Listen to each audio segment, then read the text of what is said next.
What's going on, guys, and welcome back to another video, and welcome to your stimulus package update, infrastructure news update, and daily news report for Sunday, November 28th.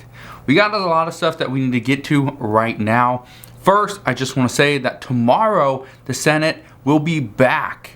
People are coming back to Washington tomorrow. We are hopefully going to get some answers as to what is currently going on. Are we going to see a $1.75 trillion human infrastructure bill? Are we going to see the Senate go and pass the NDAA? Is the Senate going to work on the debt ceiling, which we have like 2 weeks before we hit that December 15th deadline? Is the Senate going to work on the government funding bill? Because we have until this Friday, till December 3rd, in order to get something passed. The talks are they're going to pass some type of continuing resolution, but at this time we still have not heard much about that. We also know that they want to do, or according to Senator Schumer, he wants to vote on the voting rights bill, so that needs to be addressed. But all these things need to happen very quickly, because as of right now, the Senate, well, actually all of Congress is going to go on recess. The report is on December 10th, so that's in 2 weeks. It's less than 2 weeks away. So they got a 2-week work period before they go on their end of year or Christmas break. So we'll see what happens. But what I can tell you is there's so much going on right now. The Senate does have an extremely busy week, but there's so much going on outside of the Senate that is impacting their decisions. Now, here's something I want to read to you. This is what Senate Majority Leader Chuck Schumer had to say after the House of Representatives passed the $1.75 trillion human infrastructure bill. And he said, "As soon as the necessary technical and procedural work with the Senate parliamentarian has been completed, the Senate will take up this legislation. We will act as quickly as possible to get this bill to President Biden's desk and deliver help for middle-class families." Now, I just want to say that this statement, it was done before the new concern over the COVID variant, Omicron. So this could actually play a major role into what the Senate plans on doing. Now, here's what I can tell you. It doesn't matter if we have a COVID threat or not. It doesn't matter if we're seeing a fifth wave or not. Okay? It doesn't matter. We still have to address the NDAA. That's the National Defense Authorization Act. We still have to pass and increase the debt ceiling before December 15th. We still have to provide our government with funding for fiscal year 2022 or do a CR or continuing resolution. That has to be done by December 3rd. The voting rights bill, the human infrastructure bill, those are two bills that do not have to be passed immediately. So, now, should they? Possibly. But will they? Probably not. So here's what I can tell you. Right now, everything's going to fall on mainly two senators. It's not Senator Manchin and Senator Kyrsten Sinema. It's Senator Joe Manchin and Senator Bernie Sanders. Those are the two. Those are pretty much the two sides. Okay? Now, I'm not saying that Republicans are on any one of those sides. Republicans are pretty much supporting Joe Manchin right now because he's holding out on passing this bill. Senator Joe Manchin would rather pass this bill sometime in 2022 because he is still worried about inflation.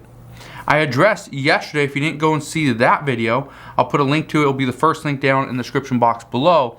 But I talk about how Democrats lied, where Democrats lied because they provided funding of about $86 billion for union pensions, okay?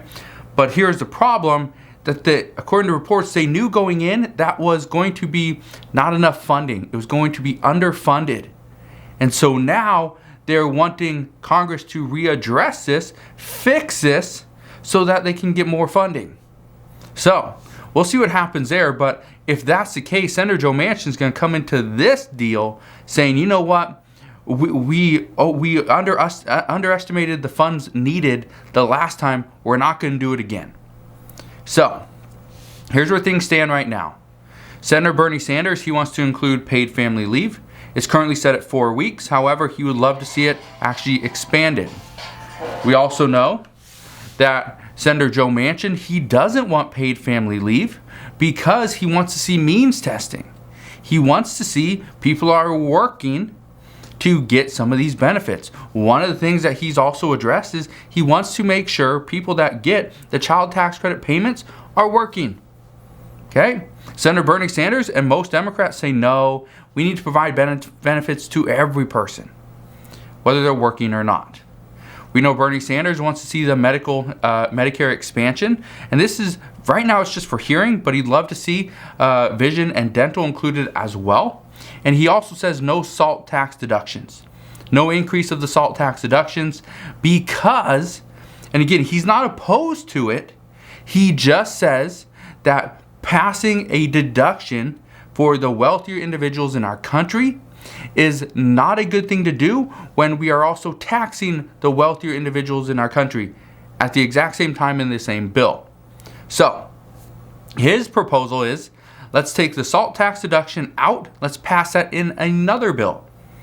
Let's push it into another bill because it doesn't look good. The politics behind it do not look good. Senator Joe Manchin, he would want to lower the cost of this bill. We also don't know whether immigration is going to be included or not.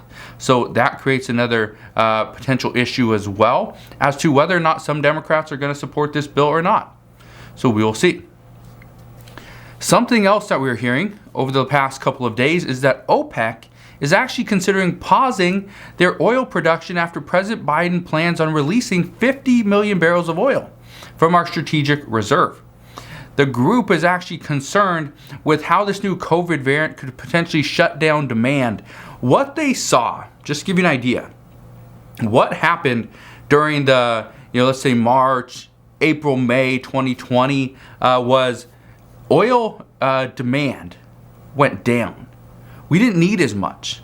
We went from anywhere from 18, the numbers vary, but anywhere from 18 million barrels per day to 20 million barrels per day that here in the United States we used. We went all the way down to like 6 million barrels per day, like a third, okay, or a quarter roughly. So they are worried that if demand drops, they do not want to be pretty much on the hook to producing more and more.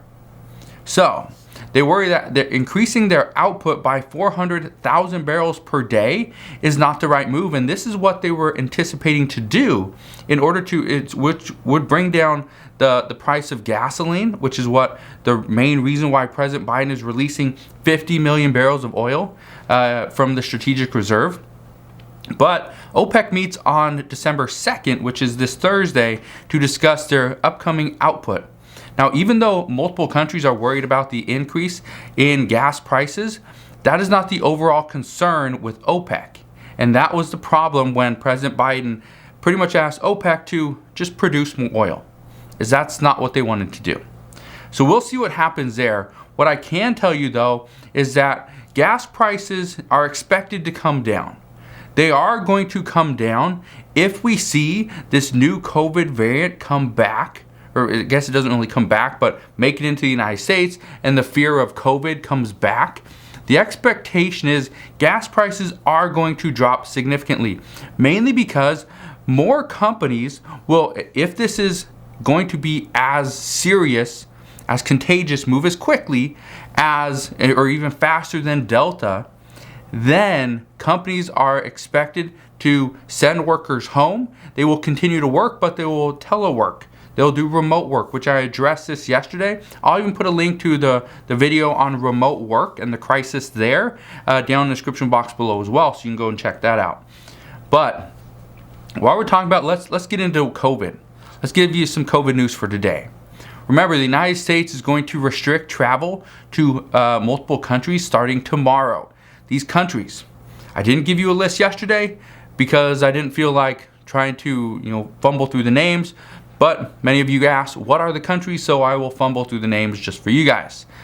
The countries are South Africa, Botswana, Zimbabwe, Namibia, Lesotho, Eswatini, Mozambique, and Malawi. Those are the countries that the United States is restricting travel to and from. Now, We also know that 13 cases of the new Omicron COVID variant were detected in the Netherlands. This was just from 2 flights on Friday. 13 cases. It's a decent amount.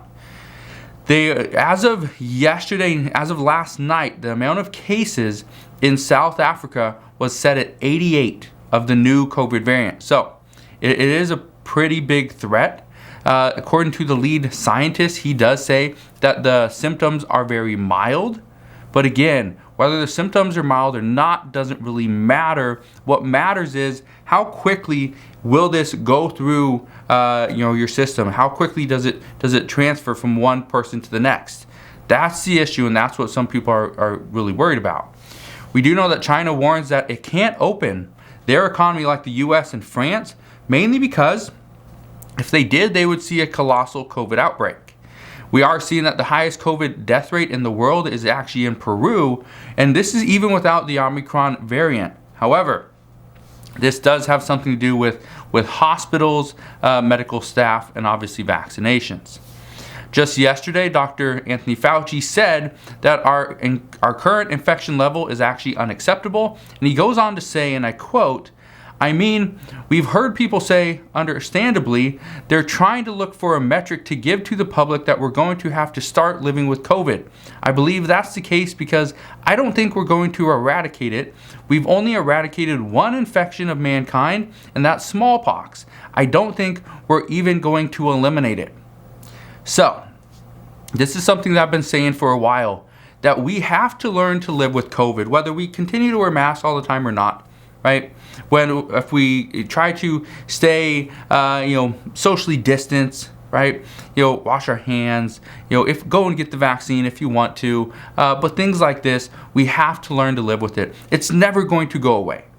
It's never going to go away. It's creating more divisiveness in our country, in our entire world, in the globe, and it's creating other issues. The problem right now is, just like Dr. Fauci said, is people are trying to find a metric as to, okay, are we going to reach herd immunity? Or let's push vaccines because we got to get to herd immunity. But even if we get to herd immunity, there's still breakthrough cases. So just because we are getting close to that number doesn't mean we're there. Just because we reach herd immunity doesn't mean we can go back to normal. Things are going to change. So, experts say that we need some form of a metric in order to determine, can we move forward? Can we adjust course? The problem right now is there's no metrics. There's just no metrics. If a classroom in a school, I believe, gets 2 COVID cases at the same time, that's technically an outbreak. And so the classroom is supposed to shut down, quarantine, go home, right? That includes the teacher and any staff for that classroom. Businesses, same thing. If 2 employees test positive at the same time, that's considered an outbreak. So that's a metric. But should we go back to that? Can we take our masks off at work? Can we take our masks off in school, in classrooms, right? Some schools are going with no mask. And that's up to the school district, that's up to the parents and the teachers, the students, right? And so that's the issue, is we have no metric at this time. But as soon as we get more reports, I promise, I'll come back on and I'll share all the latest news and updates with you. Again, I just want to thank you guys for watching. Have a wonderful rest of your Sunday. Have an incredible weekend as well. And I'll see you guys on the next one.